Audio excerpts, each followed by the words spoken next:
Hi everybody, my name is Joe Engel. I'm the coach of the, we actually never came up with a name, so sorry. Group 10, I guess. These wonderful musicians you see before you.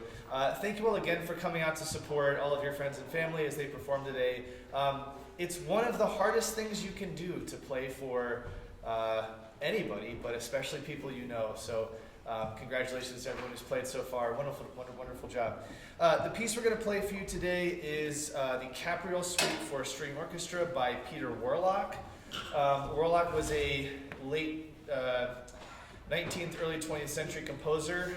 This suite was finished in 1926. It's based off a Renaissance era French text, basically recording some French dance forms. So while this is a modern composition, it is rooted in Renaissance sensibilities to some degree, and all of these are originally dance forms. So as we play this piece, let your imagination wander and imagine what these dances might have looked like. So this is Capriole by Peter Warlock.